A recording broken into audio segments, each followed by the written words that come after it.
All right, let's take a look at what we've accomplished. So here we go. Um, there it is. Now, when we got it mechanically put together, let's zoom in and take a look. There's our platform. Not terrible. Um, we got our wiring in. There's our power collector over to here.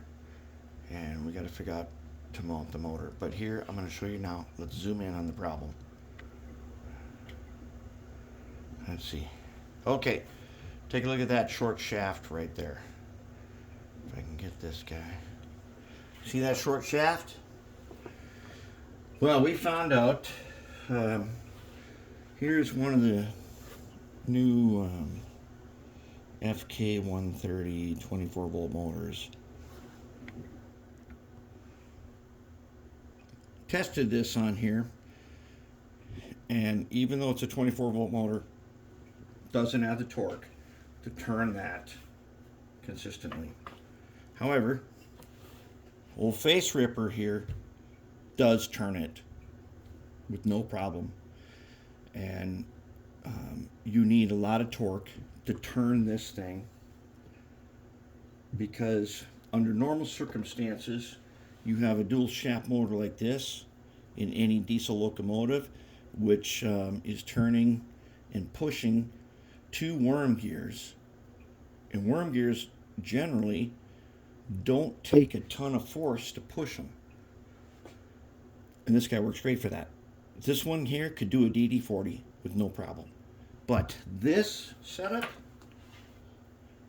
this here, we're pushing a shaft that turns a worm, that turns a gear down to a worm. Plus, at the same time going across,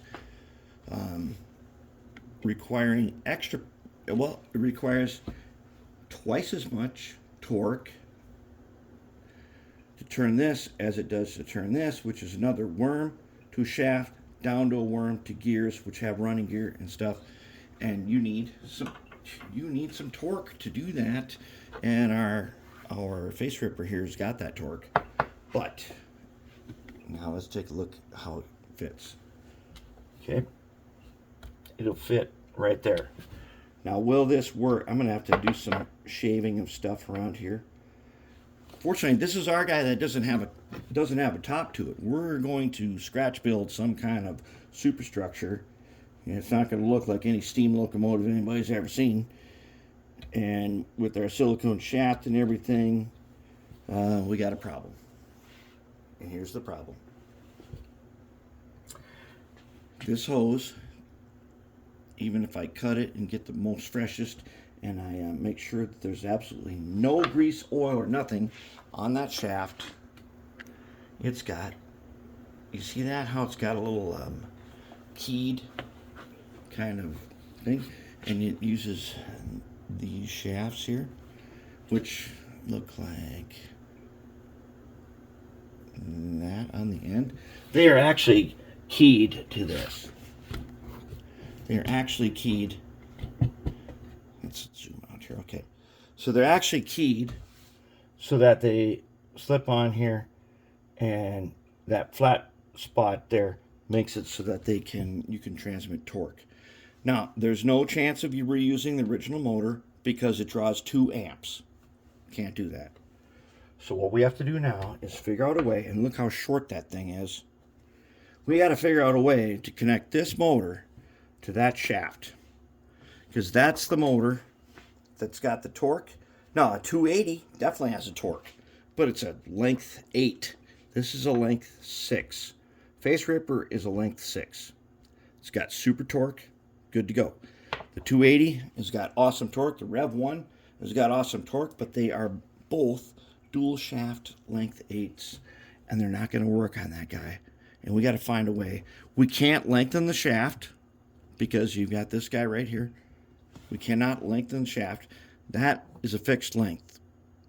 And yeah, we could use silicone hose and maybe pound that out farther, but this shaft is good the way it is. And we want to try to keep that because we got 2 more of these guys to do. So we got to solve this, how we're going to connect on to that little shaft.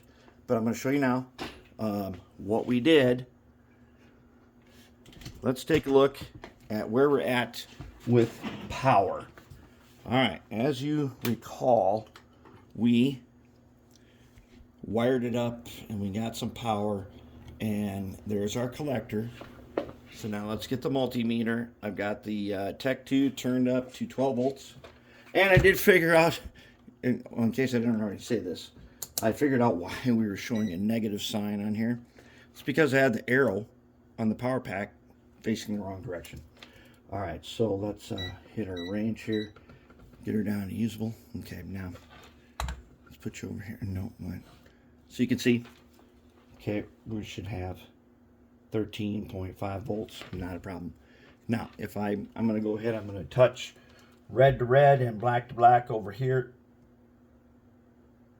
There we go. Same voltage. We have power. That means with a motor in here, this thing could totally operate under its own power.